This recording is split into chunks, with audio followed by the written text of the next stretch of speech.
Hey all, welcome back to my channel Need to Needles. இந்த வீடியோல நம்ம என்ன டிஸ்கஸ் பண்ண போறோம்னா PPC, that is Practical Physical Chemistryயோட பார்ட் 2 பார்க்க போறோம்.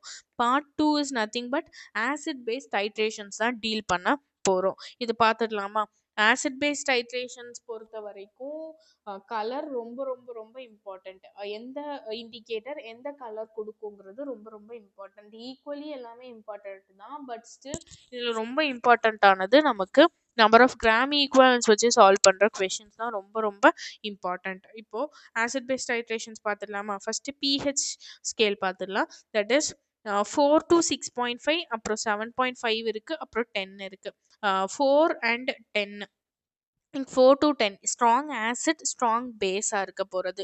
4 and 10க்கு நம்ம என்ன இண்டிகேட்டர் யூஸ் பண்ண போகிறோம்? மித்தைல் ஆரஞ்சு தான் யூஸ் பண்ண போகிறோம். It is yellow colour and basic medium, red colour and acidic medium. இதை நோட் பண்ணிக்கணும். கலர் சேஞ்ச் ரொம்ப ரொம்ப ரொம்ப ரொம்ப இம்பார்ட்டண்ட். எவ்வளோ ஸ்டார்ஸ் வேணாலும் கொடுத்துக்கோங்க, கலர் சேஞ்ச் ரொம்ப இம்பார்ட்டண்ட். ஓகேவா? இன்னொரு விஷயம் இங்கே என்னென்னா, strong acid and strong base க்கு not only methyl orange, any indicators can be used. I'll write it down. Strong acid for strong acid, strong base, any indicators can be used. Any indicators can be used. Not only yeah, methyl orange, but anything can be used. Okay, wow. Next strong acid and weak base like 4 to 6.5 இருக்கிறதுக்கு நம்ம methyl red use பண்ணுவோம். Weak acid and weak base 6.5 to 7.5 இருக்கிறதுக்கு no indicators, அதுக்கு indicators நமக்கு கிடையாது. Strong base weak acid அப்படின்னா phenolphthalein, that is no reaction with weak base NaHCO3. This is nothing. Okay, not that much important. But phenolphthalein அப்படின்னா என்ன? Strong base and weak ஆசிட்கான ஒரு இண்டிகேட்டராக பார்க்குறோம். ஓகேவா? நெக்ஸ்ட் எக்ஸாம்பிள்ஸ் பார்த்துடலாமா? Na2CO3 and HCl. இது ஒரு strong base plus weak acid and strong acid. First end point நமக்கு என்னவா இருக்க போது? HCl கூட ரியாக்ட் பண்ணி வர்றது தான் நம்மளோட ஃபர்ஸ்ட் எண்ட் பாயிண்ட். அது ஃபினாஃப்தலினாக இருக்கும். செகண்ட் எண்ட் பாயிண்ட் தான் நம்மளோட மித்தைல் ஆரஞ்சு. ஓகேவா? இங்கே first NaHCO3, next NaCl, methyl orange. இந்த NaHCO3 தான் நம்ம ரியாக்ட் பண்ண வைக்க போகிறோம். reactant is different. ஓகேவா? Methyl orange second end point. ஓகேவா? Next gram equivalent weight of Na2CO3 பார்த்துடலாமா? இன் ப்ரெசன்ஸ் ஆஃப் ஃபினாஃப்தலினுக்கு ஒரு என் ஃபேக்டரும், லைக் ஒரு same obviously N factors differ ஆச்சுன்னா கிராம் ஈக்குவலன்ட் வெயிட்டும் டிஃபர் ஆகும். In presence of methyl orange ஒரு கிராம் ஈக்குவலன்ட் வெயிட்டும் இருக்க போகுது. எதனாலனா நமக்கு என் ஃபேக்டர்ஸ் சேஞ்ச் ஆகுது. இந்த ஃபார்முலா வந்துட்டு நான் ஏற்கனவே ஃபர்ஸ்ட் பார்ட்லேயே டீல் பண்ணியிருக்கேன். அதை ஃபர்ஸ்ட் பார்ட் யாரெல்லாம் பார்க்கலையோ செக் இட் அவுட், என் சேனலில் இருக்குது. ஓகேவா? போய் பார்த்துக்கோங்க. ஸ்க்ராட்ச்லேருந்து இந்த நான் நோட்ஸ் எடுத்துகிட்டு வந்திருக்கேன். ஒரு நல்ல நோட்ஸ்னே சொல்லலாம். ஒரு பெரிய பெரிய இன்ஸ்டியூட்டில் எப்படி இருக்குமோ அந்த அளவுக்கு இதுவும் இருக்கும். ஓகேவா? ஹேண்ட் ரிட்டன் நோட்ஸ் தானே, கண்டென்ட் ஸ்கிப் அவுட் ஆகும் அப்படிங்கிறதெல்லாம் யோசிக்காதீங்க. ஒரு நல்ல கண்டென்ட் இருக்கிற ஒரு நோட்ஸ் தான் நான் உங்களுக்கு எடுத்துகிட்டு வந்திருக்கேன். ஓகேவா? ப்ரொசீட் பண்ணலாமா? மித்தைல் ஆரஞ்சுக்கு 53, ஃபினாஃப்தலினுக்கு 106. முடிஞ்சிருச்சா? இப்போ ஒரு கொஷின் இருக்குது. எக்ஸாம்பிள் லைக் அப்போ பார்த்துடலாம். Na2CO3, NaHCO3 versus HCl கூட நம்ம ட்ரீட் பண்ணுறோம். XML or YML volume of HCl for complete reaction. இப்போ in presence of phenolphthalein first end point நமக்கு என்னவா இருக்கும்?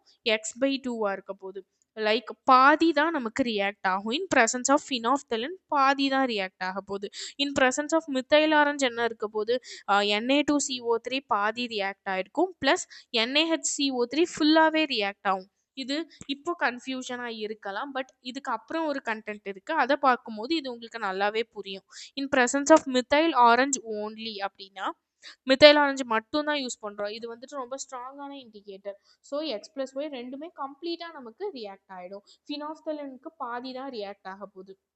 மித்தைல் ஆரஞ்சுக்கு ஃபுல்லா ரியாக்ட் ஆக போகுது. ஓகேவா? இது நான் எழுதியிருக்கேன். பார்ப்போம். உங்களுக்கு புரியும். நெக்ஸ்ட் கொஸ்டின் பார்த்தோம்னா, Na2CO3 XMl, NaHCO3 YMl, NaOH ZMl அப்படின்னு வச்சுக்கலாம். NaOH plus Na2CO3 எடுத்திருக்கோம். மித்தைல் ஆரஞ்சு கூட நமக்கு நம்ம எல்லாம் ரெண்டும் பார்த்துருக்கோம். மித்தைல் ஆரஞ்சு கூட வந்துட்டு கம்ப்ளீட்டா எல்லாமே ரியாக்ட் ஆகும் அப்படின்னு பார்த்துருந்தோம். Z NaOH ஃபுல்லா ரியாக்ட் ஆகும். Z ஃபுல்லா ரியாக்ட் ஆகும். Na2CO3Xம் நமக்கு ஃபுல்லா ரியாக்ட் ஆக போகுது. ஓகேவா? ஃபினாப்தலினுக்கு வந்துட்டு NaOH கொஞ்சம் வீக் அப்படின்னு நம்ம ட்ரீட் பண்ணிக்கலாம். ஸோ ஃபினாப்தலின்ல NaOH ஃபுல்லா ரியாக்ட் ஆயிடும். பட் Na2CO3 நமக்கு ரியாக்ட் ஆகாது. சாரி, பாதி ரியாக்ட் ஆகும். நெக்ஸ்ட் ஃபர்ஸ்ட் ஃபினாப்தலின் போட்டா நமக்கு இந்த ப்ராடக்ட் தான் வரப்போகுது. நெக்ஸ்ட் மித்தைல் ஆரஞ்சு போட்டோம்னா மிச்சம் இருக்கிற இந்த X/2வும் நமக்கு ரியாக்ட் ஆயிடும். ஓகேவா?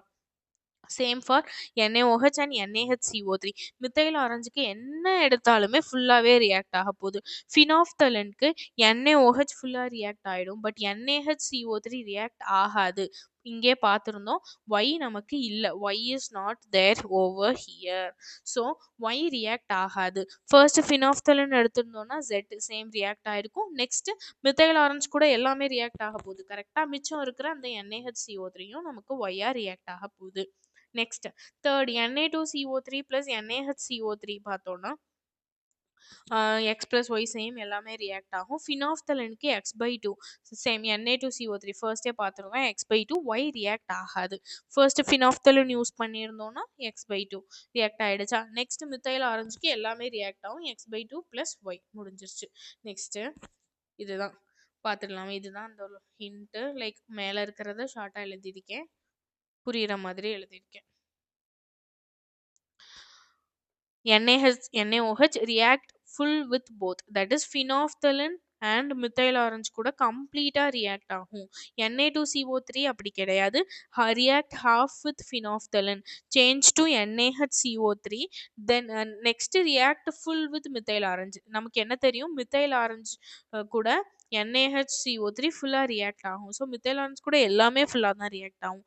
Next NaHCO3 react with methyl orange but not phenolphthalein கூட இது ரியாக்ட் ஆகாது. மித்தைல் ஆரஞ்சு கூட மட்டும்தான் ரியாக்ட் ஆக போகுது. ஓகேவா? முடிஞ்சிருச்சா? இப்போ gram equivalence, number of gram equivalence வச்சு கொஞ்சம் கொஷின்ஸ் இருக்கு. ரிடாக்ஸ் டைட்ரேஷன்ஸ் இருக்கு. இந்த கொஷின்ஸ் வரைக்கும் நம்ம நெக்ஸ்ட் பார்ட்ல டீல் பண்ணலாம். ஓகேவா? இந்த வீடியோவை நான் இதோட கம்ப்ளீட் பண்ணிக்கிறேன். நெக்ஸ்ட் வீடியோவில் இதெல்லாம் டிஸ்கஸ் பண்ணுவோம். இது இந்த சார்ட் மட்டும் ஞாபகம் வச்சுட்டு இந்த 2 கொஷினும் திருப்பி ரிவைண்ட் பண்ணி பாருங்க. கண்டிப்பாக உங்களுக்கு புரியும். ஓகேவா? இதுலேருந்து பெருசாக கொஷின் வராது. பட் ஸ்டில் நம்ம தெரிஞ்சு வச்சுக்கிறது நல்லது, சேஃபர் சைடில் இருக்கிறதுக்காக. ஓகேவா? இதை படிச்சுட்டு அதுக்கப்புறம் போய் ரிலேட் பண்ணி பாருங்க, ரிவைண்ட் பண்ணி பாருங்க வீடியோவை. கண்டிப்பாக உங்களுக்கு புரியும். நான் நெக்ஸ்ட் வீடியோவில் மீட் பண்ணுறேன். சேனல் பிடிச்சிருந்தா சப்ஸ்கிரைப் பண்ணுங்கள். வீடியோ பிடிச்சிருந்தா லைக் பண்ணுங்கள்.